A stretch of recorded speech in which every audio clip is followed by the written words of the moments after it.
3 different men, 3 different lives, and all of them heroes in their own unique way. This menacing trio was on a path that would lead them to the ultimate clash of the titans. A dream scenario that would ensure all loose ends were tied. A scenario that unfortunately never happened.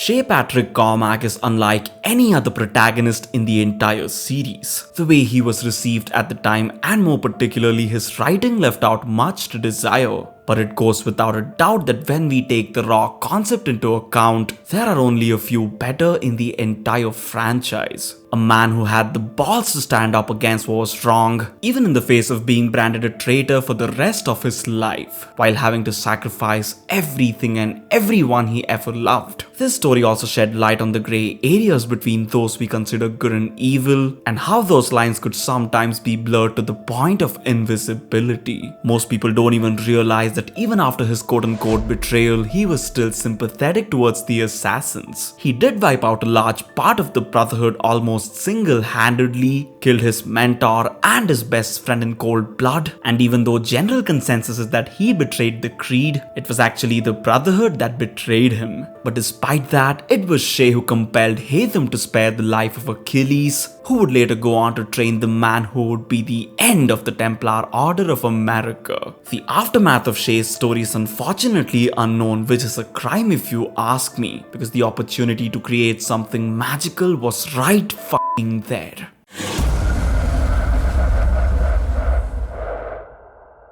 Connor Kenway's tale is a heartbreaking one. Well, whose isn't an Assassin's Creed except Ezio's? But this boy from the woods who had nothing but good intentions and a pure heart was little more than a pawn in a millennia-old war of literal gods. His actions had unbelievably large consequences on his own time period, and also showed Desmond the way to save the entire world from certain destruction. But it boils my blood when I think about just how much more of an impact Connor could have had on the series if given the opportunity.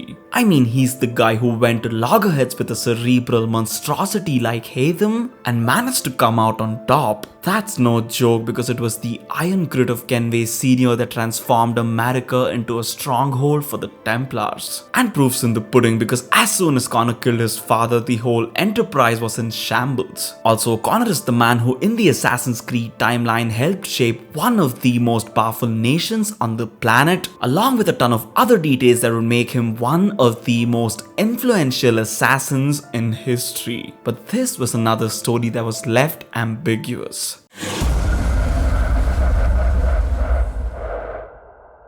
Arno Dorian couldn't possibly be more different from Connor and Shay. While the two dedicated their lives for a cause they believed in, Arno was embroiled in a war that he wanted no part of. If the Frenchman could have his way, he would have been married to Elise with a few baby Dorians and would have lived a quiet life somewhere far away. And the Assassins and the Templars could get f***ed. But fate wasn't so kind, as it had other plans. He had to witness the murder of his father, assassination, when he was just 8 years old. And although he managed to have a good childhood and upbringing thanks to the generosity of one Templar Grandmaster, he could never get to fulfill his lifelong dream, his only dream, being with Elise, which is heartbreaking any way you look at it. Imagine wanting something, just one thing throughout your entire life, and having that snatched away from you by fate. And once again, what happened in the later stages of Arno's life is a rather irritating mystery.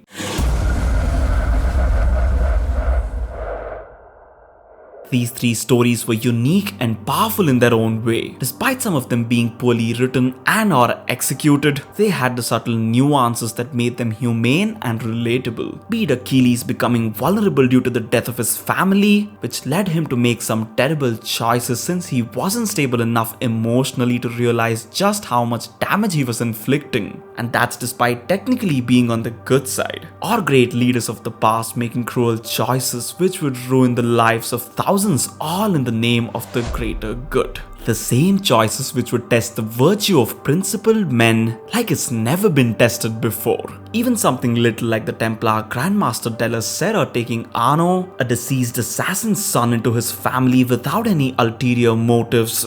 Well, he did want to one day unite the assassins and the Templars through Arno and Elise, but they were still noble intentions. These stories were on another level, and like they say, you don't realize how good something was until it's gone. But that's not even the biggest tragedy.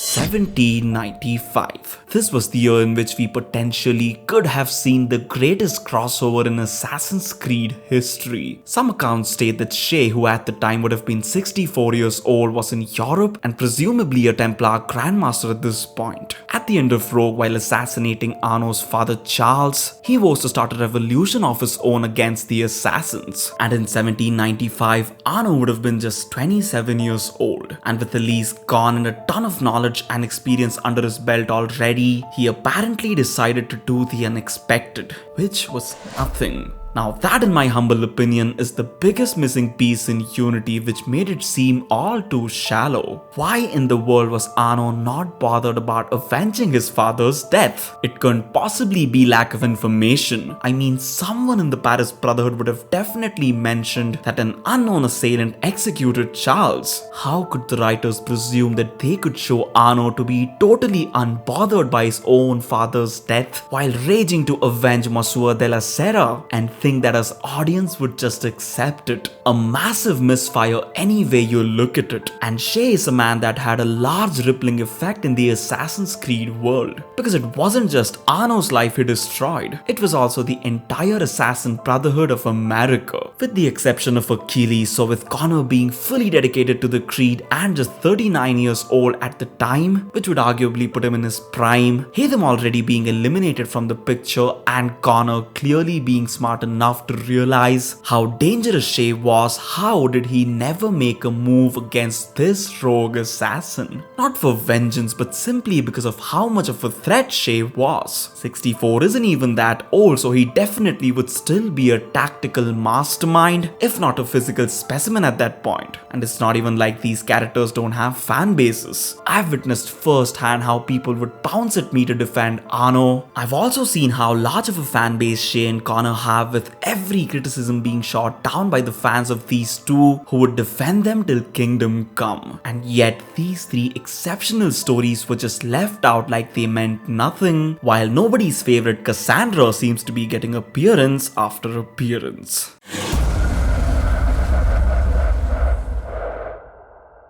The sad part is that it's all been left to our imagination, but since we won't be getting what we want, we might as well weave our own tales. So here goes my story. Arno has just rejoined the Brotherhood months prior in 1795. And with the Paris Bureau in decent shape, he's tasked with a mission to go to Ireland and assassinate the Templar Grandmaster of the region, who happens to be Shay Cormac. Because of the horribly weakened state of the Dublin Brotherhood and the notorious reputation of Shay, few are willing to and capable of finishing the task. Arno doesn't know at this point that Shay is the one that killed his father. And after dedicating years of his life to finding other precursor boxes, Shay has returned home to Dublin and has worked his way up the ranks to reach the status of Grand Master, and has also fortified the entire order in a nearly impenetrable way, with highly skilled generals guarding each sector of the Ireland hierarchy. And when Arno reaches Dublin, who does he find there? Connor Kenway. Little does Arno know just how much of a legend Connor is at this point, who realizes upon conversing with him that Arno doesn't know that Shay is the one who killed his father. So at the time, Connor decides to keep the details hidden from Arno so that he doesn't make it personal and doesn't do something rash, and the camaraderie kicks off immediately. These two would have made a great duo, with Connor's headstrong and menacing persona being in the perfect juxtaposition to Arno's carefree and light-hearted nature. And why is Connor there? While going through some old files of Achilles, Connor learns about the infamous rogue assassin who almost put an end to the Brotherhood some 35 years ago. So with all his work completed and nothing nothing on his mind, he starts gathering info about what transpired out of sheer curiosity. And that's when he learns just how much of a danger this man is, and also that he has now built a Templar stronghold in his home country of Ireland. And since Shay has multiple precursor artifacts in his possession, which have been proven to cause mass destruction, he is a prime target in Connor's mind. And the deadly duo of Arno and Connor work together not in perfect harmony, but with similar goals in mind, which is putting an end to the Templar schemes and recovering the precursor artifacts. And while on a high stakes mission, Connor comes across Shay.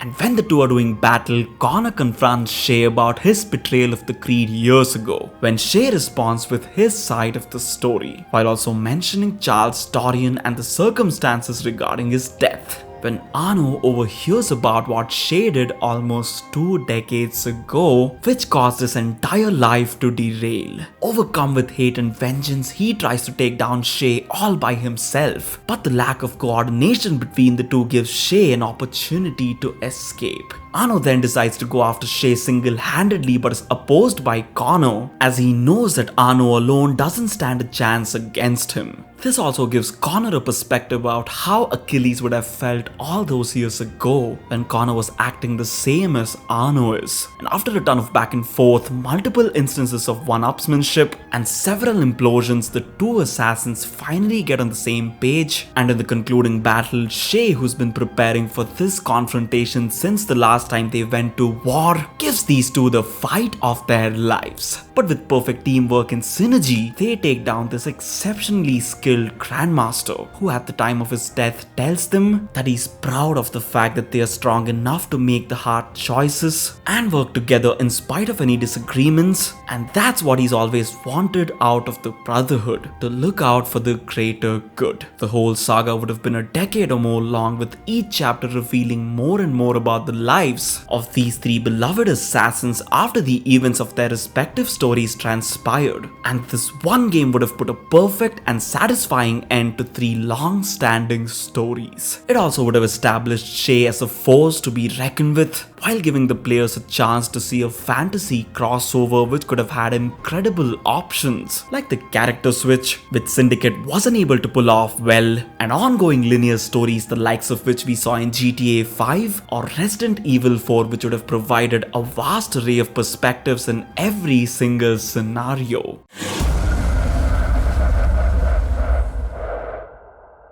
If 3 birds, 1 stone was ever a thing, this would be just it. Ubisoft had every incentive needed to make this dream come true. Assassin's Creed 3 and Unity were 2 of the best-selling titles. Shay had a fan base that was ever growing. All 3 games were converging at the perfect point in time plot-wise, and crossovers are usually more successful because fans of all the characters involved show up to the party, giving the sales an unseen boost. So in essence, this would have been the Avengers of Assassin's Creed. It's as heartbreaking as it is annoying that despite there being great monetary benefit and demand, Ubisoft seems to be ignoring the only things fans want. And although I hope that Mirage would be a game changer, it's clearly a fact that they are taking poorly written and received characters like Kassandra and Eivor and trying to shove them down our throats with mythological and Isu garbage, which seems to have driven most old school fans away. But the good thing is that this doesn't stop us from wondering,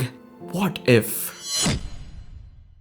I'm sure that there are a lot of people who are Shay, Arno or Connor fans, so make sure you tell me in the comment section below who amongst these 3 heroes you love. Also, if you have the time and patience, tell me what your crossover story involving these 3 characters would be. Also, what are your thoughts about Ubisoft ignoring such excellent stories which could and should exist in this universe? Tell me everything so we could have a chat. So with that, we reach the end of the video, guys. I'll see you in the next one. Until then, stay safe, stay strong, and stay tuned. It's your boy VZX signing out.